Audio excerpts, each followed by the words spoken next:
Bonjour à tous.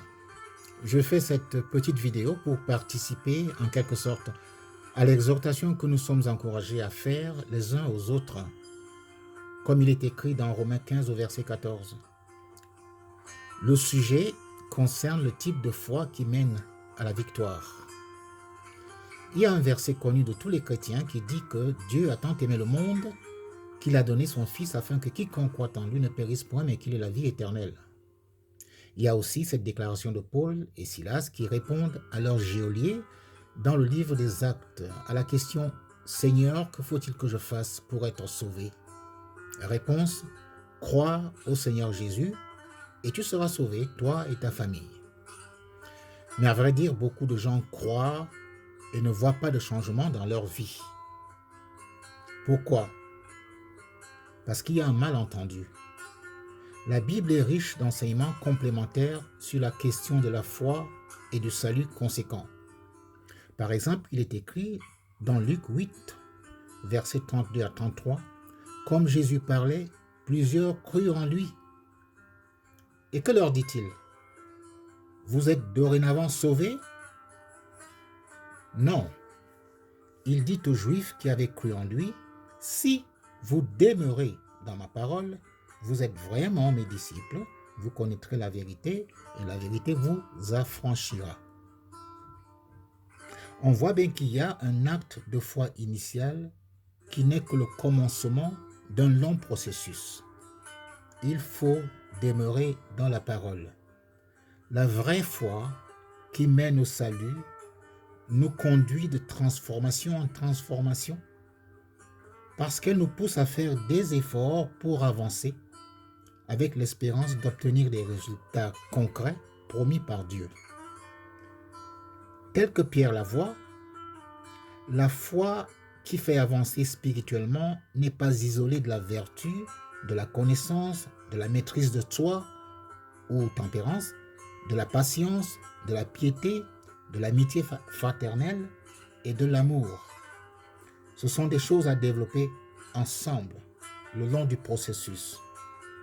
Et Pierre ajoute dans 2 Pierre chapitre 1 verset 8, « Car si ces choses sont en vous, et ils sont avec abondance, elles ne vous laisseront point stériles pour la connaissance de notre Seigneur Jésus-Christ. » Et plus loin, il continue, « C'est ainsi en effet que votre entrée dans le royaume éternel de notre Seigneur Jésus vous sera largement accordée. »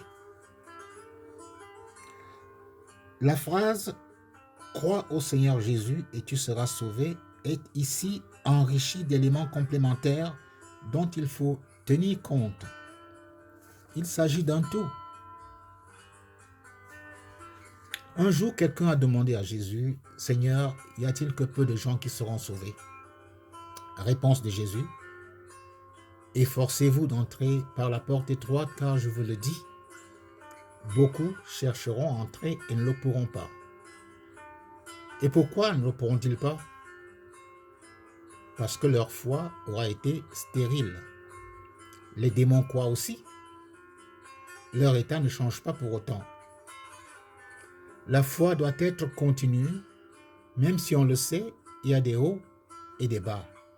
Elle a vocation à s'affermir au fil du temps et des épreuves par l'exercice de la patience dans l'obéissance.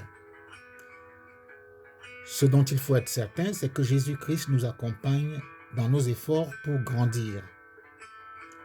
Dieu nous demande de faire des efforts dans notre quête de Jésus-Christ.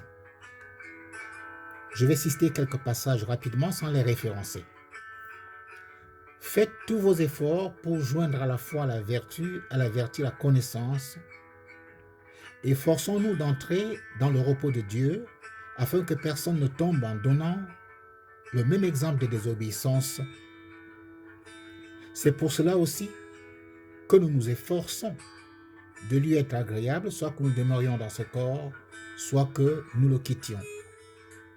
Efforce-toi de te présenter devant Dieu comme un homme éprouvé, un ouvrier qui n'a point à rougir et qui dispense droitement la parole de vérité. Voyez-vous, le parcours du chrétien n'est pas l'attente béate d'une récompense simplement parce qu'on croit.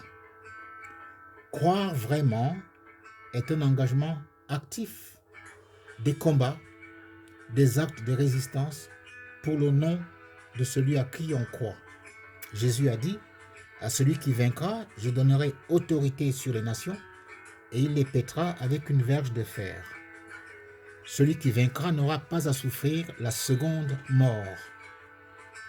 La notion de victoire suppose des efforts. Alors, et la grâce dans tout ça? La grâce ne signifie nullement l'absence de travail et d'effort. Je lis Tite au chapitre 2 au verset 11 à 12. En effet, la grâce de Dieu, source de salut pour tous les hommes, a été révélée. Elle nous enseigne à renoncer à un mode de vie impie et aux convoitises de ce monde et à vivre dans le temps présent conformément à la sagesse, la justice et la piété. Renoncer à tout cela ne se fait pas sans effort. Quand nous agissons, le Seigneur agit aussi en nous. C'est à ce prix que nous vaincrons. Alors, je vous laisse sur cette réflexion. Je vous remercie d'avoir été aussi patient pour écouter et je vous dis à très bientôt, si vous le voulez bien et surtout, si Dieu le veut. Au revoir.